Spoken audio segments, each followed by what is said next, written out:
Hello everyone.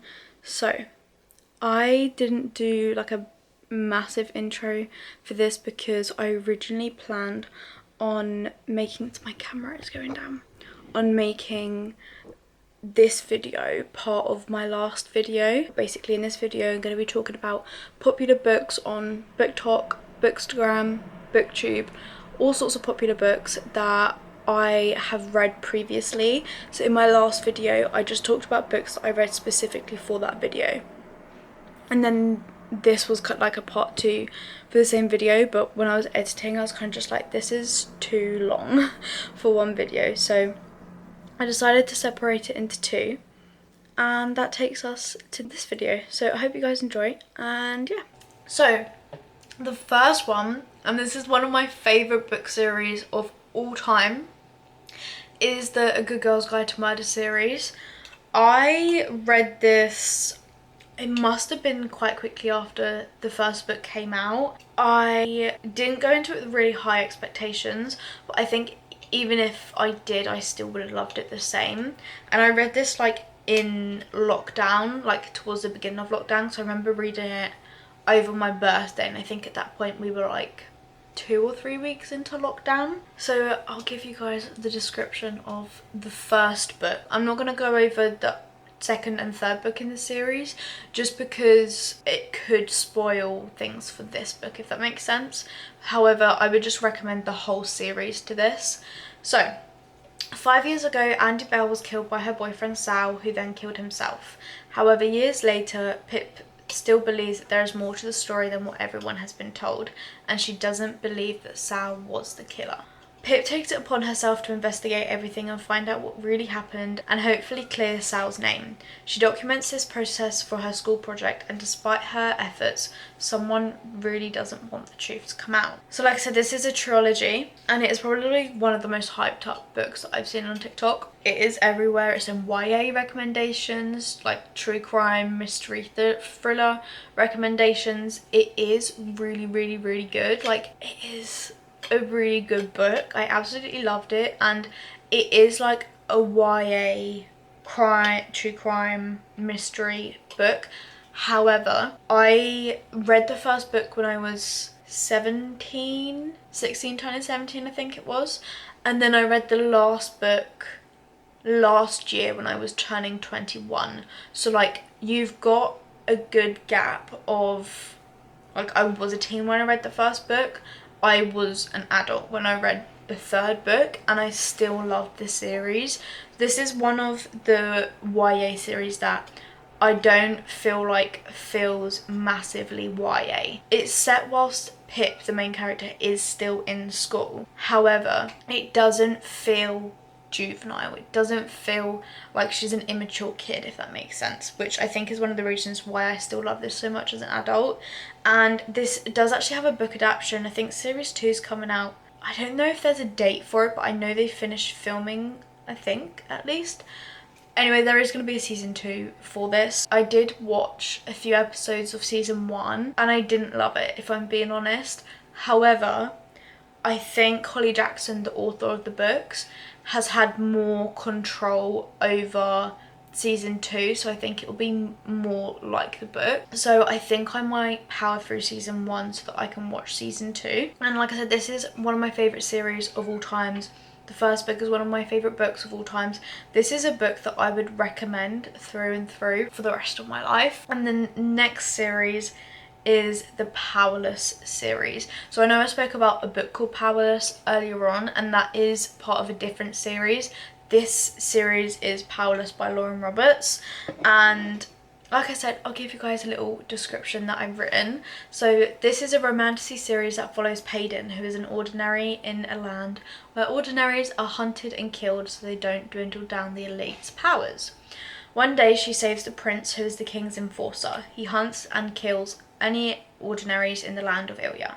Payden is then nominated to take part in the Persian trial, which is made for showing off the powers that the elites possess. Whilst Payden's father had trained her to pose as a sidekick her whole life, is this enough for her to survive the deadly trials?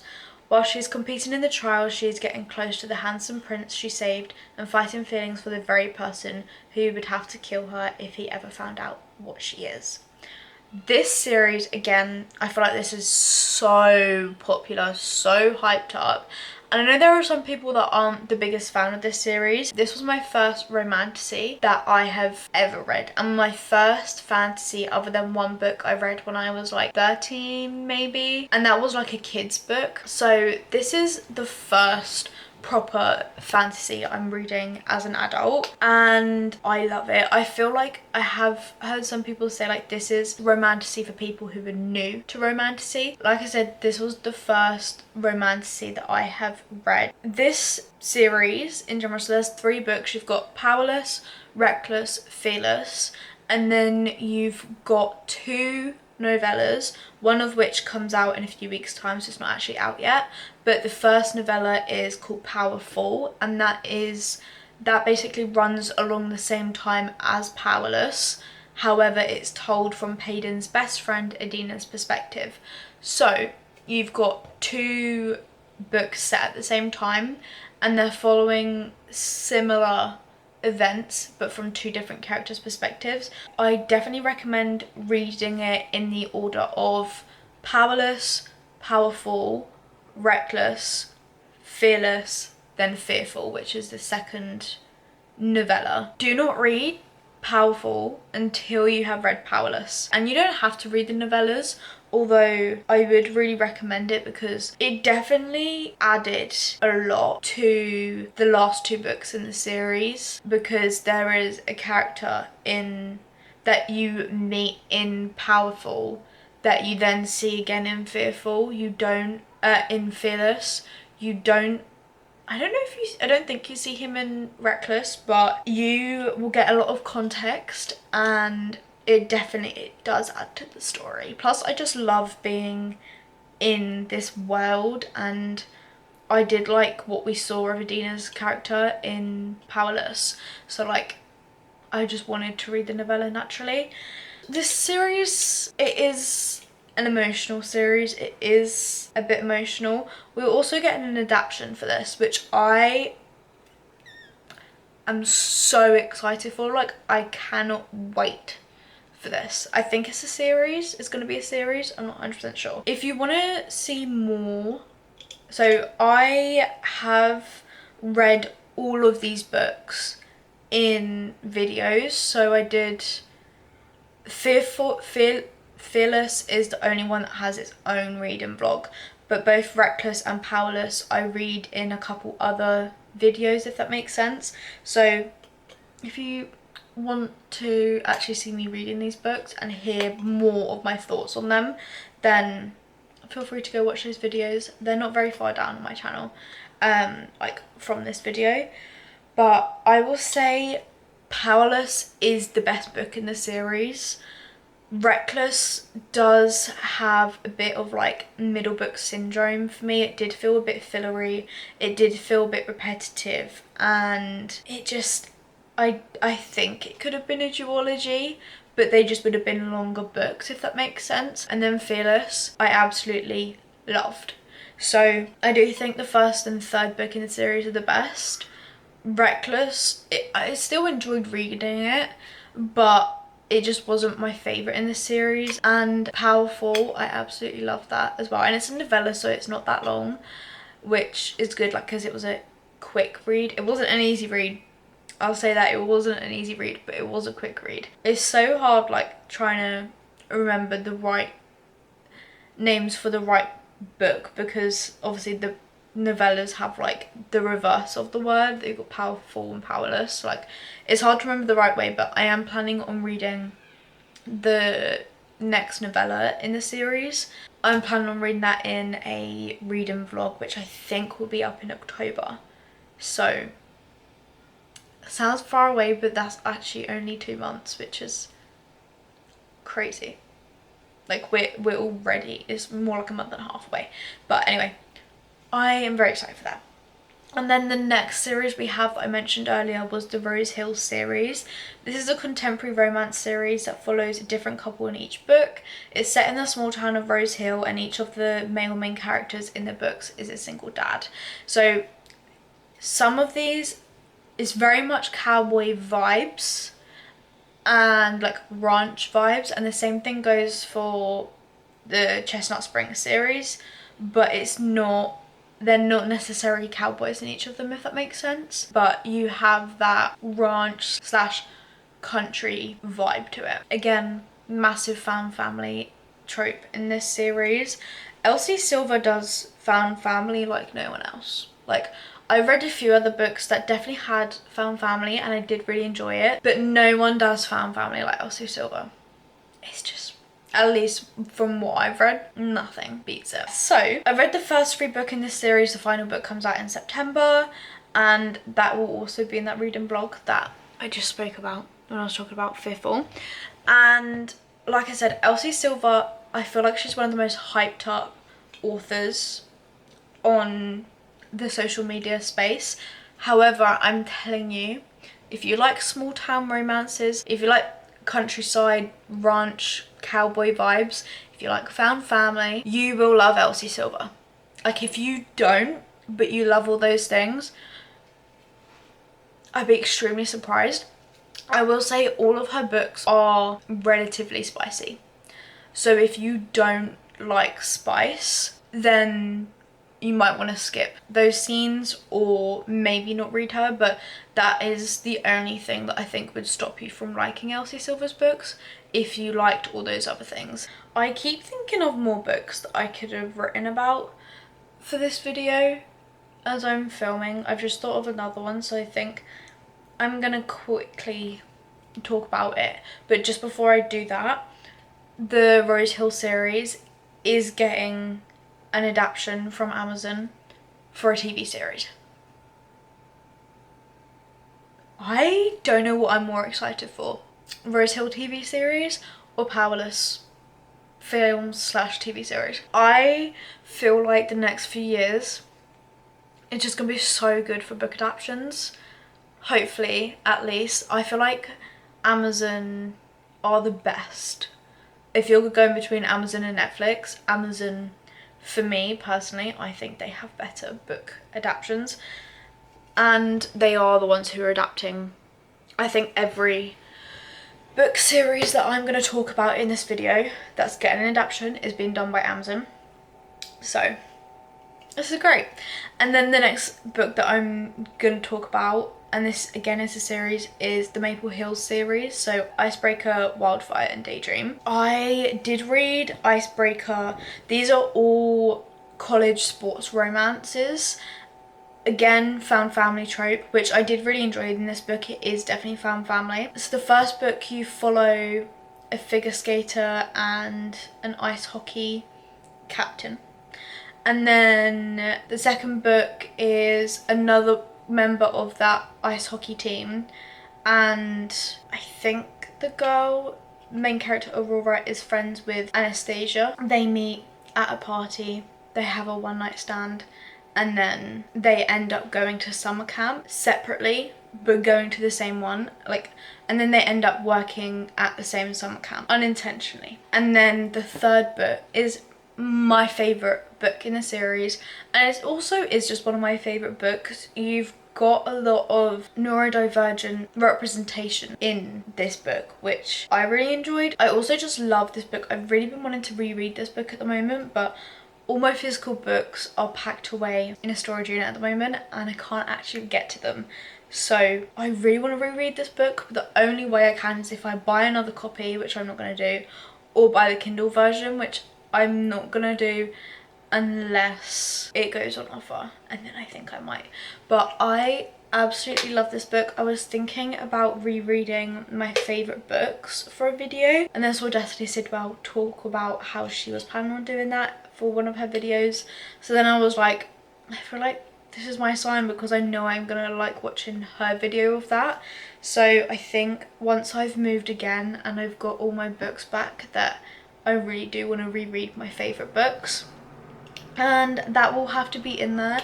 I also just love the vibes of this book. Like, it is again a college romance, and she actually tutors him, which is really great.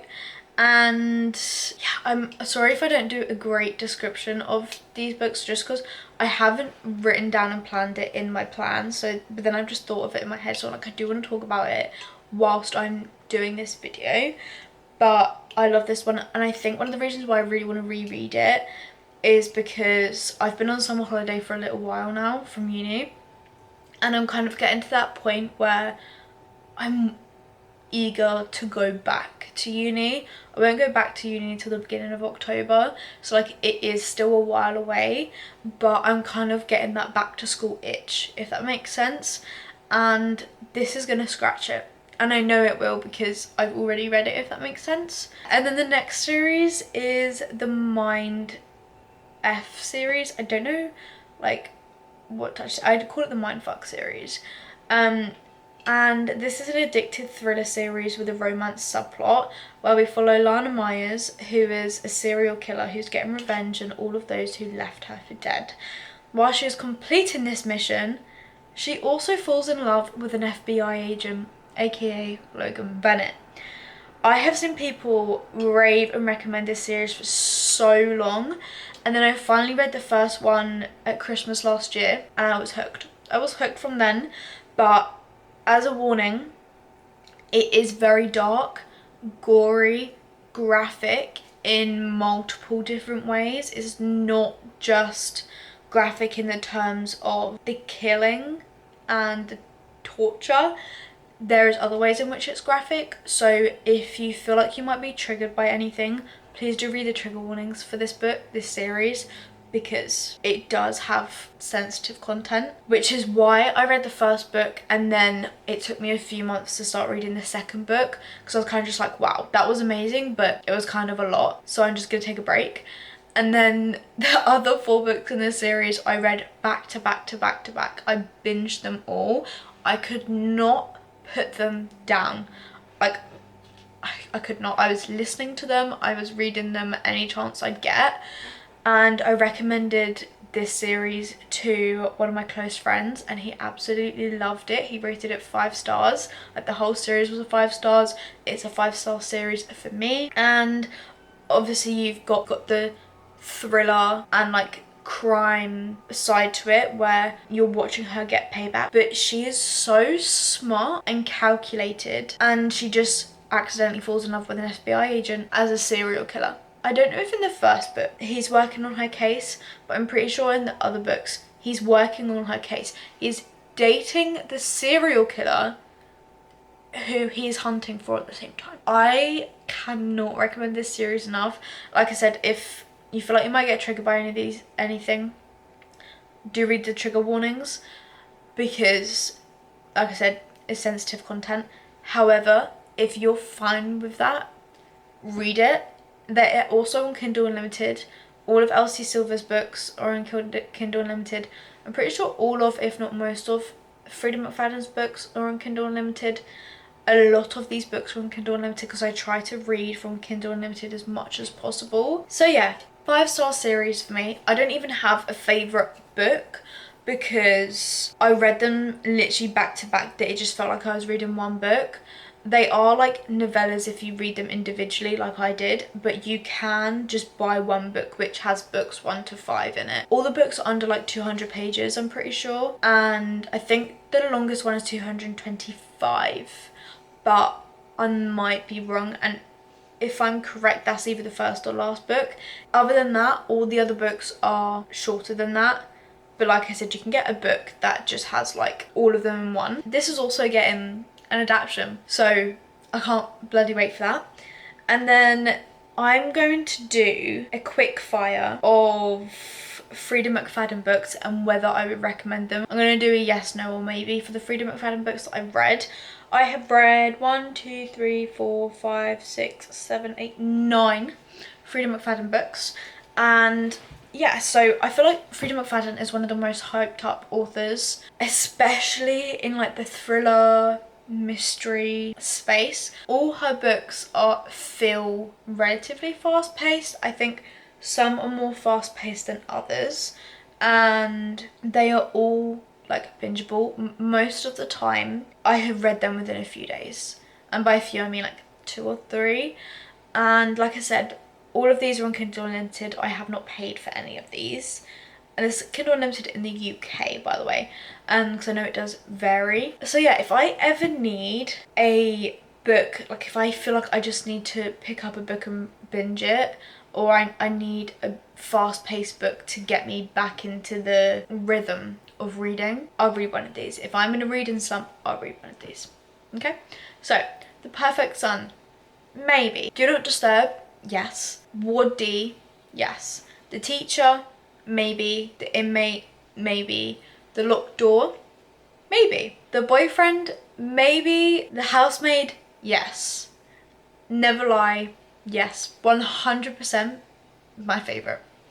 So Never Lie was the first book by Freida McFadden that I read, and I'm so glad I read that as my first Freida McFadden book, because that is what made me keep reading her, if that makes sense. And then we have the Twisted series. I have only read the Twisted series by this author. However, I do want to read more of her books, and I think a lot of them are on Kindle Unlimited. I just haven't gotten round to it yet. There is just so many books I want to read. My TBR is never ending. My physical TBR is never ending. I have loads of books on my Kindle that I haven't read, but I have got. And then you've got Kindle Unlimited. So like, there are so many books I want to read, just never enough time. So, the Twisted series. This is a romance series, and I feel like the best way to describe them is through the tropes.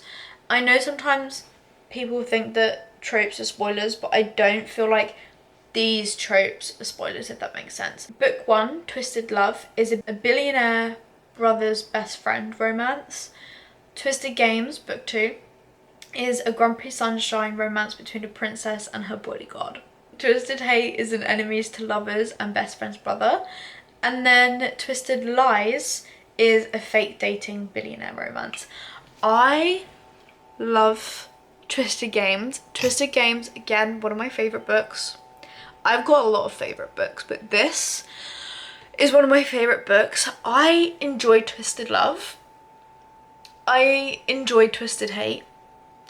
I ate up Twisted Games. And I did enjoy Twisted Lies as well. So my ranking for this series is Twisted Hate and Twisted Love as joint third place, because I like them as much as each other really, but neither of those couples were my favourite.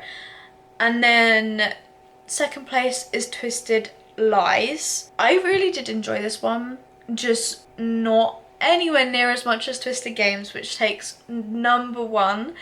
Reese Larson. That's all I can say. Reese Larson. And our female main character, Bridget, as well. I love her. And she's a princess. She is a princess. I didn't know how much I needed that trope in the books that I was reading. And if you have any recommendations for books that are like Twisted Games or have a similar trope or characters, please leave those recommendations because I need them. And then the last books I'm going to talk about are Taylor Jenkins Reid's Hollywood series. It's called The Reidverse, but she has this series set in Hollywood, basically. So, the first one is The Seven Husbands of Evelyn Hugo. The title's quite explanatory. It takes you along the story of Evelyn Hugo, who's an iconic Hollywood actress, as she tells you the story of her life and her 7 marriages to a reporter called Monique. This book, I'm pretty sure I picked it up because I wanted to see whether it was worth the hype. I was kind of just like, let's see if people were overhyping it. It's my favourite Taylor Jenkins Reid book.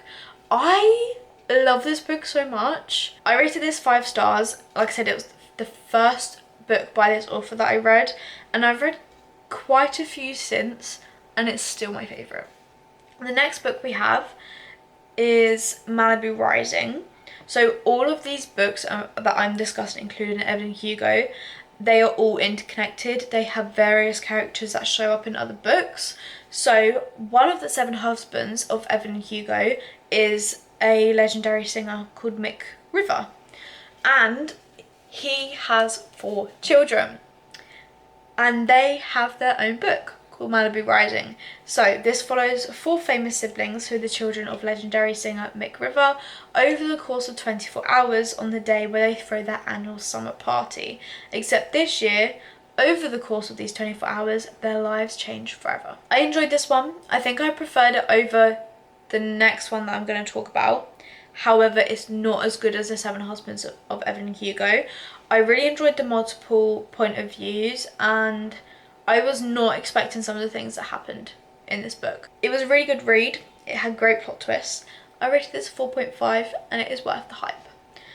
I forgot to say The Seven Husbands, 100% worth the hype. Just in case it wasn't obvious by my 5 stars and me talking about it for ages. Okay, so Daisy Jones and the Six. This is set in LA in the late 60s, following Daisy, an up-and-coming singer who joins the Six, a band led by Billy. Daisy and Billy don't really seem to get along at first. Billy's like, we don't need her. Daisy joins anyway. So I spent a while deciding whether I really wanted to read this or not, and then again, I think the main reason I read it was because I wanted to know what the hype was about. I ended up really enjoying reading this, and I'd set on like a 3.75 or maybe a 4 for my rating. I do think it's slightly overhyped, but it's still a really good read and I'd still recommend it, especially to anyone who likes books set in the 60s or like in the music scene. Like I said, it is a band. This does have a TV adaptation and I think I will watch it at some point. I did enjoy this. It just wasn't my favourite. Like I said, I do think it's slightly overhyped. There's also another book in this series called Carrie Soto is Back. I haven't read this book yet. I do have it. My lovely sister got it for me for my birthday, but I haven't read it yet. However, I know that Carrie Soto, I think she's like in a relationship with Mick, who I spoke about earlier on. So that will be interesting to see. If you wanted to read one of her lesser known books that aren't in this like Hollywood series, then I'd recommend One True Loves. I think this book is really underhyped. Like, this book deserves as much attention as her other books. I really enjoyed this. It made me cry. Like I said, I really enjoyed it. So I realised that I forgot to say whether these books are worth the hype or not. So the Twisted series, I'd say the books in the Twisted series that are actually really worth the hype are Twisted Games and Twisted Lies. The other two are still good, but like if you were to say to me, I only want to read one book in the series, I don't care if it spoils a different one, I want to read what you think is the best one, I would recommend Twisted Games. I would recommend Twisted Games forever and ever and ever and ever. So yeah. And then, so Daisy Jones, overhyped. I do think people overhype Daisy and Billy and their relationship. Malibu Rising is worth the hype. Evelyn Hugo. Evelyn? What? The Seven Husbands of Evelyn Hugo, worth the hype. And then the Maple Hills series. I'd say that the series as a whole is worth the hype. I feel like Icebreaker is hyped up the most, but the one that deserves the most hype in my opinion is Daydream. I just feel like the series gets better as it goes on, and Daydream I think will always be my favourite, I reckon. The Mindfuck series, it is worth the hype, okay? Trust me when I say this, there is a reason why this book is recommended so much, and it is because it is one of the best series I've ever read. So yeah, I am gonna leave it there because I have been filming for like an hour and I know this video is gonna be so long. Thank you for watching. I hope you enjoyed and I will see you guys next month.